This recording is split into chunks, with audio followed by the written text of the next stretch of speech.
내 혈관 의사 1330명 우리는 환자 지키겠다.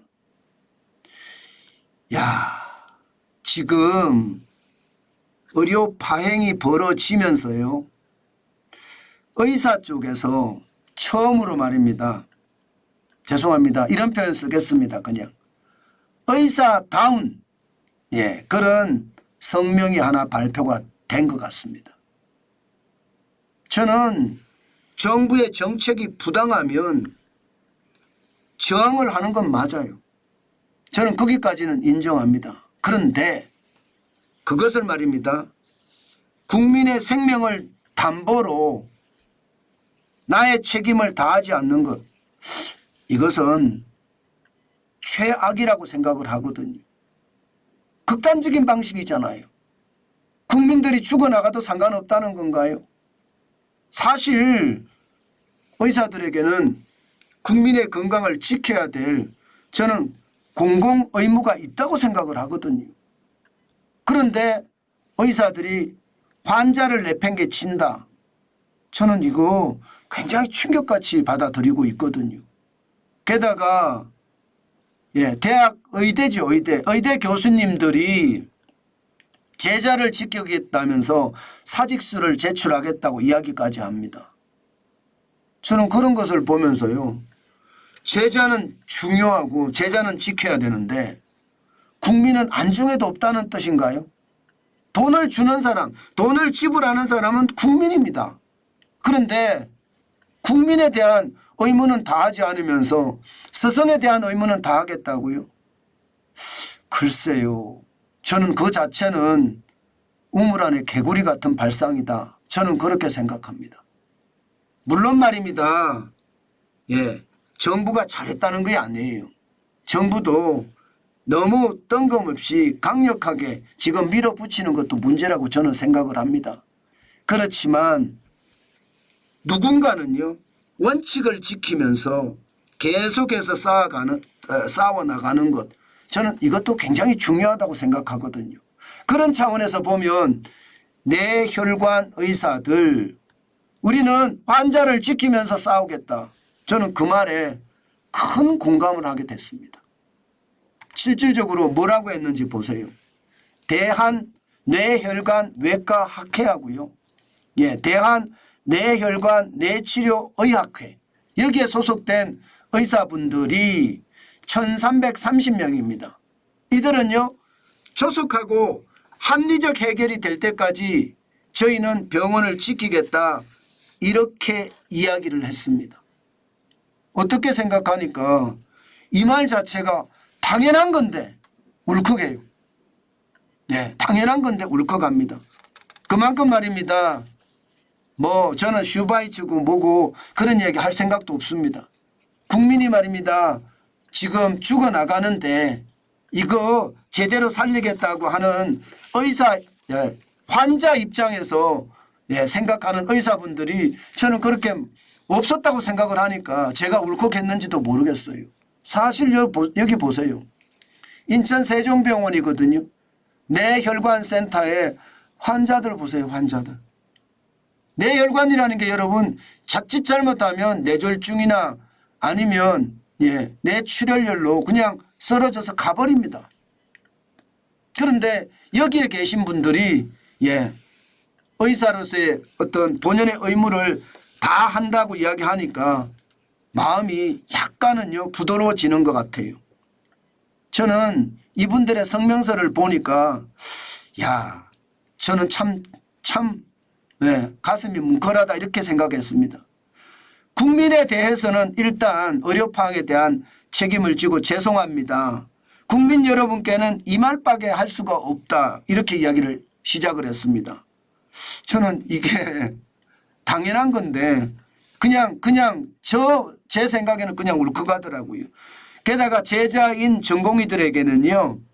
한창 배우고 공부해야 할 시기에 과거와 어른들의 잘못 때문에 전공의들의 미래가 위험해진 것에 스승이자 선배로서 진심으로 미안하다 이렇게까지 밝혔습니다. 그러면서 말입니다. 그러면서 우리는 숙명이 지금 이 순간에도 각자 병원을 지키는 길이다. 응급실이든 중환자실이든 수술실 밖으로 벗어난다는 생각은 안 한다. 이런 이야기가 여기에 포함이 되어 있습니다. 저는 이것을 보면서요. 지금 의료계에서는요. 제발 이게 투쟁 강대강 노선으로 가는 것보다가요. 대화하고 타협하면서 접점을 찾는 게 저는 굉장히 중요하다고 생각합니다. 지금 말입니다. 뇌혈관 의사분들도 바로 이런 이야기를 하는 것 아닐까요? 지금 현재까지는요. 의대 교수들까지도 사실상 사직서를 내겠다 이렇게 결의를 하고 있습니다. 전국의 20대 의과대학에 사직서를 제출해 찬성하시는 교수분들이 있는 대학이 16개고요. 내부 설문 진행 중인 대학이 4곳이라고 합니다. 그런데 뇌혈관 의사분들은 병원을 지키겠다. 환자를 지키겠다.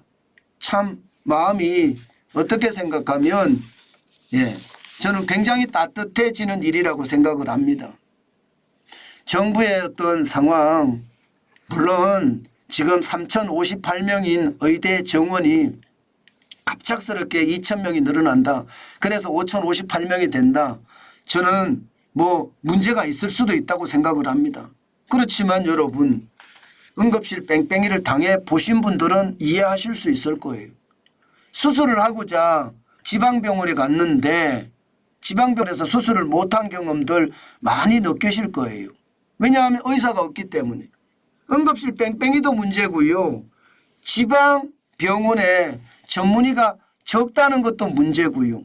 이런 것을 경험해 보신 분들은 2,000명이 아니라 5,000명이라도 늘려야 된다. 이렇게 이야기하실 겁니다. 그렇지만 우리는 자유민주주의잖아요.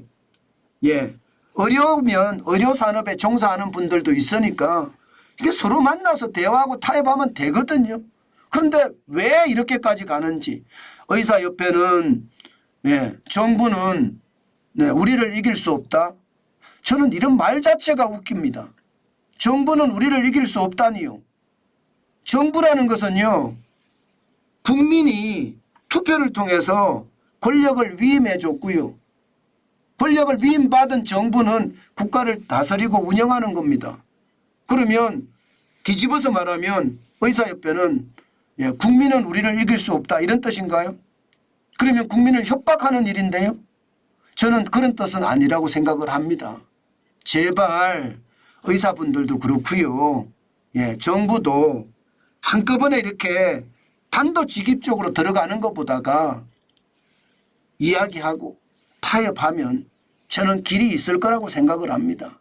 저는 그 길을 잘 찾아내야 된다고 생각해요. 그러면서도요. 자기가 지켜야 될 곳은 지켜야 된다고 봅니다. 그게 대한민국 아닌가요? 저는 대한민국이라는 나라가 이렇게 무책임하지는 않다고 생각합니다. 어떻게 생각하면 뇌혈관 의사 1,330명이 정부도 한 발 물러서고 의료계도 한 발 물러서서 대화하라고 한 이야기가 저는 굉장히 공감을 많이 했고요. 또 그분들은 환자를 지키겠다 이렇게 이야기하는 것 사실은 울컥했습니다. 여러분들도 부모가 있고 자식이 있을 거 아니에요. 그러면 이 말을 들으면 울컥 안 할 사람이 거의 없을 거예요. 저는 제발 강대강의 대치로 치고받고 싸우는 것보다 정부와 대화해서요. 올바른 방향을 찾는 것 굉장히 중요하다고 생각합니다. 그것만이 말입니다. 대한민국다워지는 것 아닐까요? 저는 그렇게 생각합니다. 대한민국이 대한민국다워져야지 대한민국이 대한민국답지 않으면 여러분 저는 이거는요. 솔직히 의미가 없다고 생각해요. 저는 지금대로 강대강이 아니라 이게 국민을 위해서 환자를 위해서 서로가 한 걸음씩 양보하는 것 저는 그 어느 때보다 필요하다. 그 말씀 여러분 제가 강력하게 강조해 봅니다, 여러분. 저는 그게 시장이라고 생각을 하고 또 우리 사회는 그래야 된다고 생각을 하기 때문에 제가 이렇게까지 말씀 올립니다.